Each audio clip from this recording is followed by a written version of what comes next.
Parfois, je reste là bloqué. François Arléa ne bouge plus, les mains dans les poches. Et je n'ai aucune idée qui vienne. Aucune image. Ou bien c'est la profusion d'idées ou d'images qui me gêne.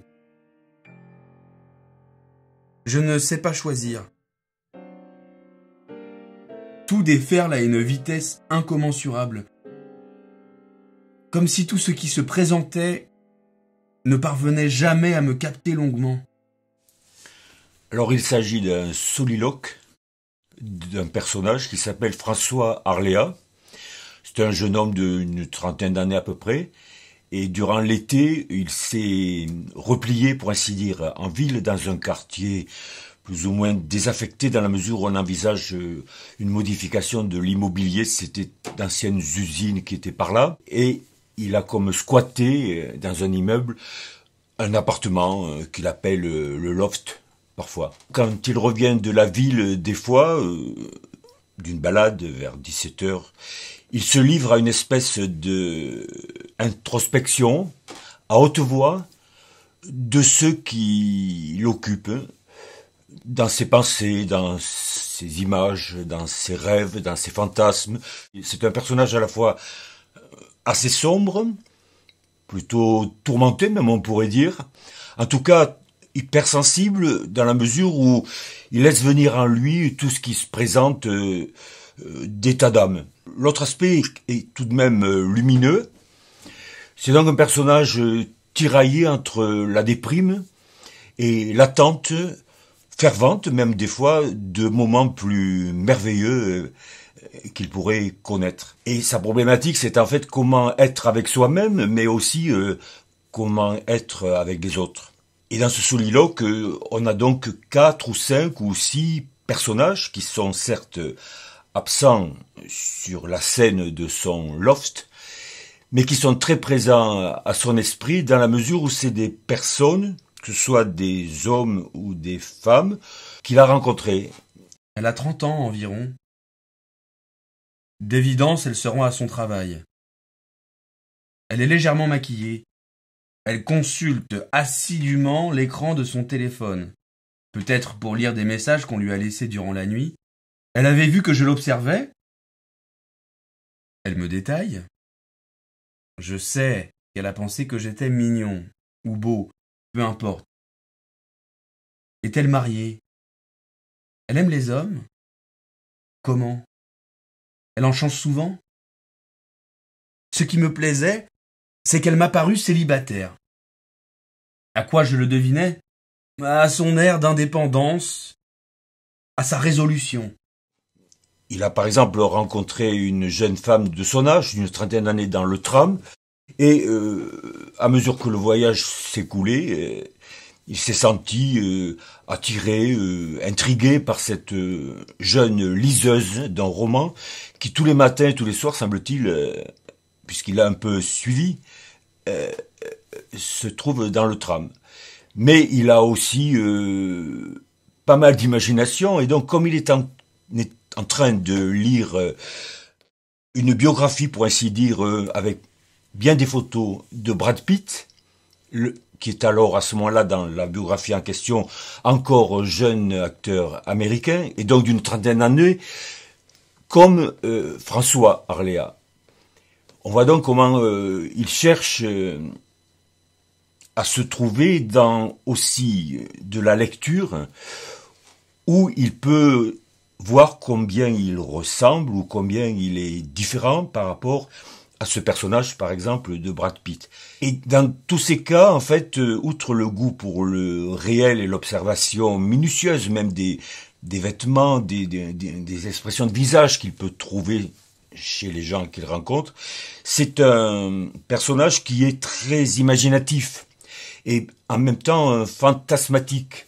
Et donc Brad Pitt est par exemple l'occasion pour lui de se laisser entraîner peu à peu à des conversations avec cet acteur américain qu'il ne rencontrera jamais.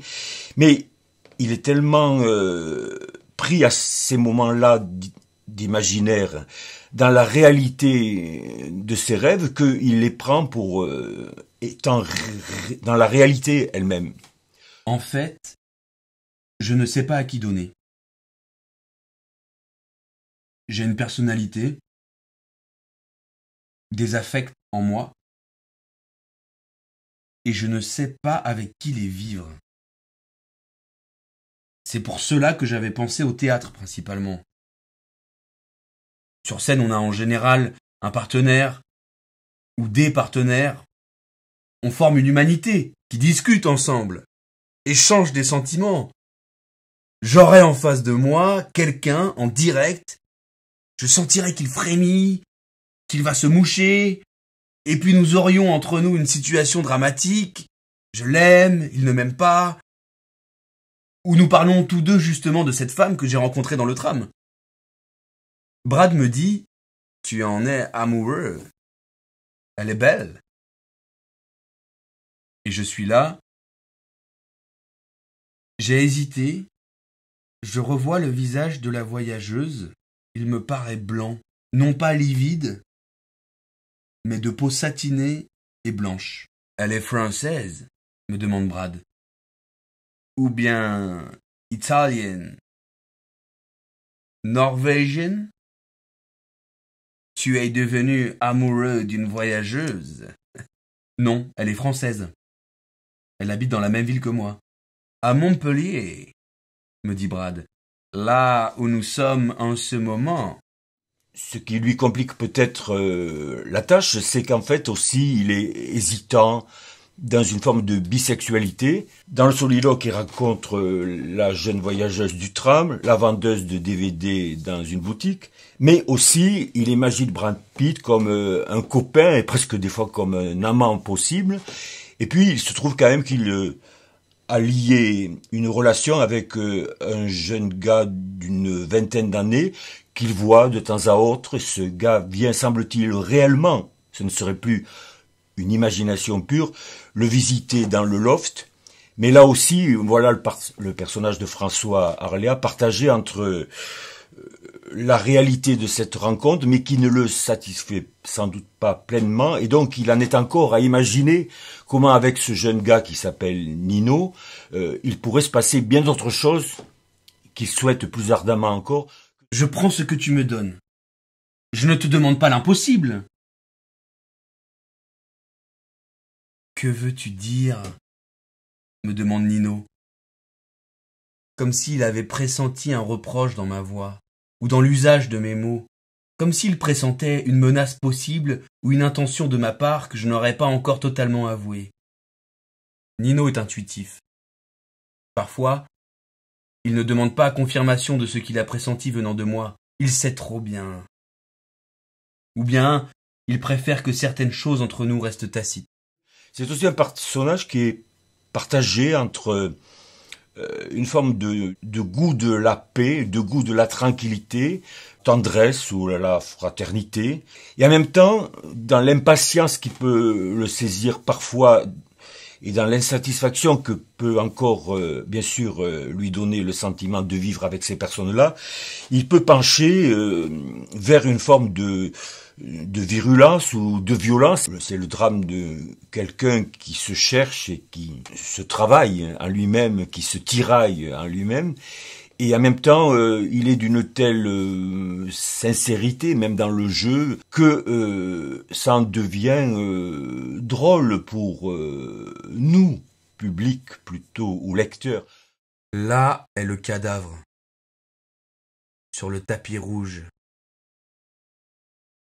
Je suis au bord du canal. Je n'ai plus qu'un coup de pied à donner, et mon amant dévale dans l'eau. Il est mort déjà. Je l'aurais étranglé.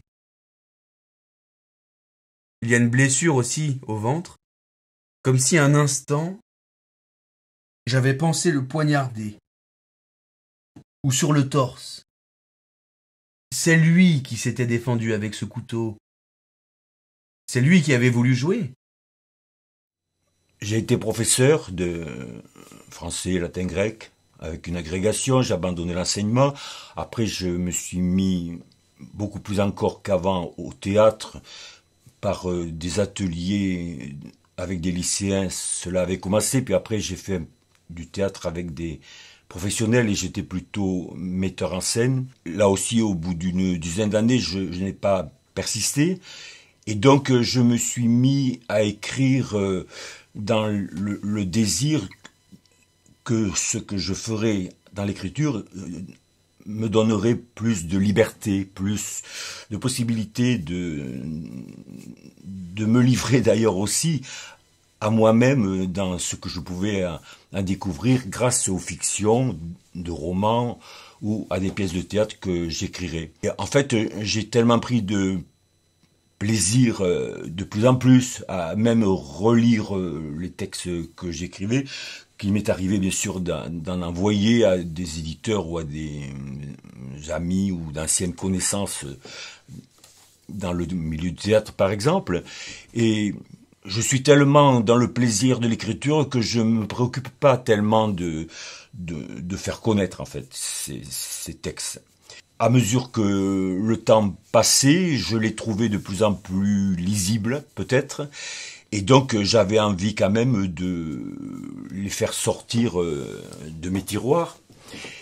Et comme avec Janaka, nous avons une relation un peu artistique, en quelque sorte, et amicale aussi, je lui ai proposé, dans un modèle donc réduit et tout fait d'humilité, de commencer par un travail sur une bande sonore qui serait la lecture par un comédien d'un de ces soliloques de François Arléa. C'est Janaka qui a trouvé lui-même, puisqu'il habite à Nice, par l'aide de la directrice du Théâtre National de Nice, un comédien, un jeune comédien de 30 ans qui, ayant lu le texte, a bien voulu, avec plaisir, se mettre à ce travail. Il nous a pris un mois par correspondance, par Skype, on a échangé.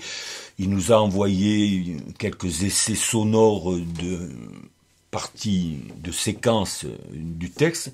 Et voilà que depuis 2 jours, nous nous sommes retrouvés chez moi à la campagne dans l'Hérault. C'est donc une bouteille à la mer, une sorte de proposition qui ouvre à la lecture et à l'action même théâtrale avec des mises en scène et des distributions, toutes les parts d'écriture que je suis prêt bien sûr à communiquer.